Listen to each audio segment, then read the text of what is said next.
Hi everyone, welcome back to our channel. ఇవాళ recipe వచ్చేసి stuffed వంకాయ ఫ్రై.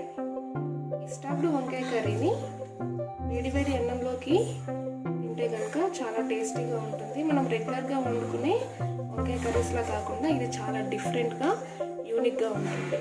తప్పకుండా ఈ రెసిపీ ట్రై చేయండి.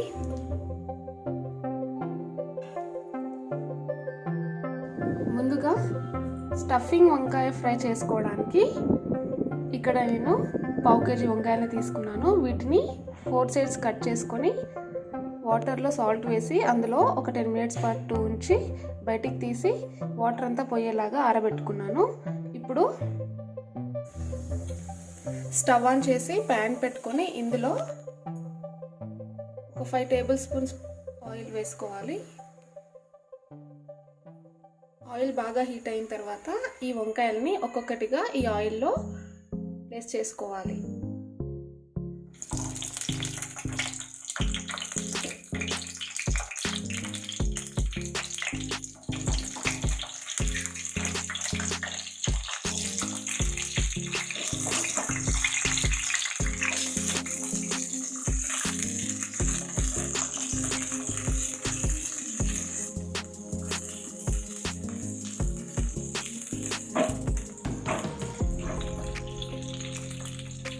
ఈ వంకాయల్ని ఒక 10 minutes పాటు లో ఫ్లేమ్లో మగ్గించుకోవాలి.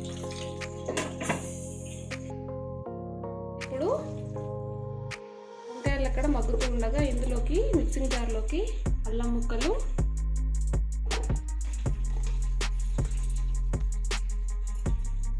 చాప్డ్ ఆనియన్స్, కారం,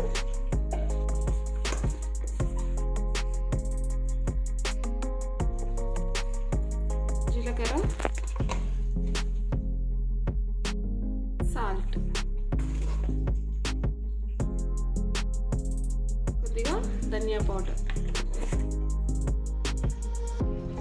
1 tablespoon పల్లి పొడి, 1 tablespoon నువ్వుల పొడి. ఆల్రెడీ మేము గ్రైండ్ చేసి పౌడర్ చేసి పెట్టుకున్నాము. మీకు అలా లేకపోతే పల్లీలని నువ్వులని వేయించి అవి ఇందులో వేసేసేయండి. కచ్చా పచ్చాగా కాకుండా కాస్త బరకగా గ్రైండ్ చేసుకోవాలి.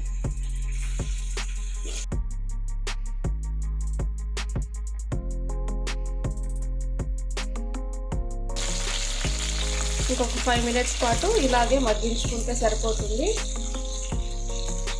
ఈ బ్రింజాల్ని పీసెస్గా కట్ చేసి సాల్ట్ వాటర్లో వేసిన తర్వాత తీసి అవి డ్రై అయ్యేంత వరకు డీప్ ఫ్రై చేయకూడదు. వాటర్ క్వాంటిటీ ఉండడం వల్ల ఇలా చిటపటమంటున్నాయి. వంకాయలు హాఫ్ బాయిల్ అయ్యాయండి. ఇప్పుడు స్టవ్ ఆఫ్ చేసుకొని వీటిని చల్లార్చుకోవాలి. ఇవి కంప్లీట్గా చల్లారిన తర్వాత మనం రెడీ చేసి పెట్టుకున్న పేస్ట్ని ఇందులోకి ప్లేస్ చేయాలి. ఇవి చల్లారిపోయాయి. ఇప్పుడు వీటి మధ్యలో మనం రెడీ చేసి పెట్టుకున్న పేస్ట్ని ఫిల్ చేసుకోవాలి.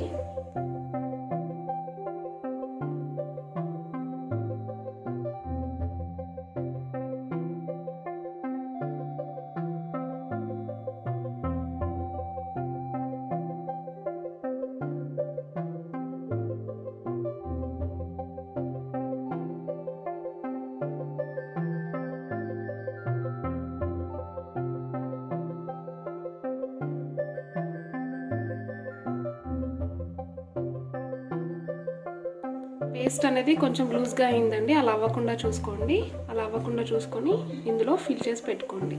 ఇప్పుడు వంకాయలకు కావాల్సిన మసాలా స్టఫింగ్ రెడీ అయిపోయింది. ఇందాక పెట్టుకున్న ప్యాన్ని మళ్ళీ పెట్టుకొని ఇందులో ఆల్రెడీ ఇందాక డీప్ ఫ్రై చేసిన ఆయిల్ ఉంది కదా, అదే ఆయిల్లో ఇప్పుడు స్టఫ్ చేసి పెట్టుకున్న బ్రింజాల్ పీసెస్ని వేసేసేయాలి.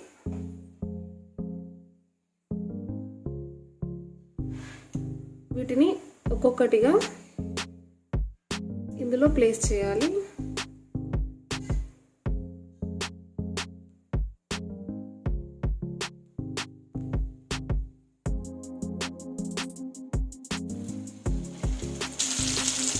వీటిని లో ఫ్లేమ్లో ఒక 5 minutes పాటు మగ్గించుకుందాం.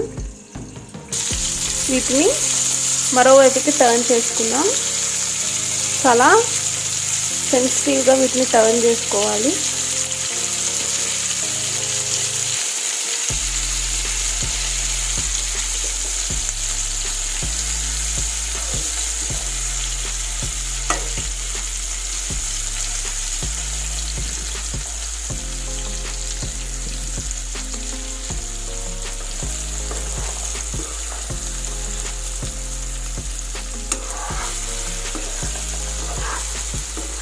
ఇవి మరోవైపుకి టర్న్ చేసుకున్న తర్వాత ఆల్రెడీ ఇందాక గ్రైండ్ చేసి పెట్టుకున్న పేస్ట్ ఉంటుంది కదండి, మిగిలిపోయింది, అది కూడా ఇందులోనే యాడ్ చేసుకోవాలి.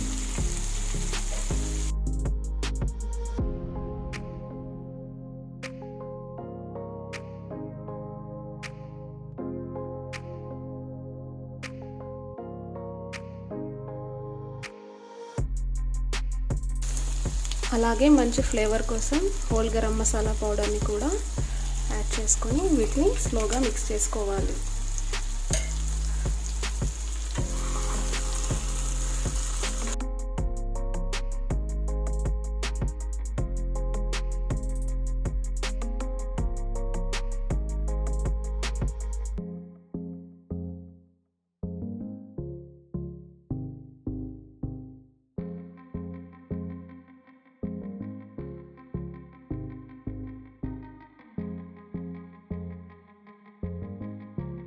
Brinjal stuffing fry curry ready అయిపోయిందండి. దీన్ని వేడి వేడి అన్నంలోకి కనుక తిన్నట్లయితే చాలా టేస్టీగా ఉంటుంది.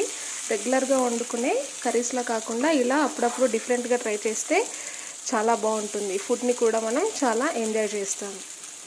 ఈ వీడియో కనుక మీకు నచ్చినట్లయితే లైక్ చేయండి, షేర్ చేయండి, సబ్స్క్రైబ్ చేయండి. Thank you.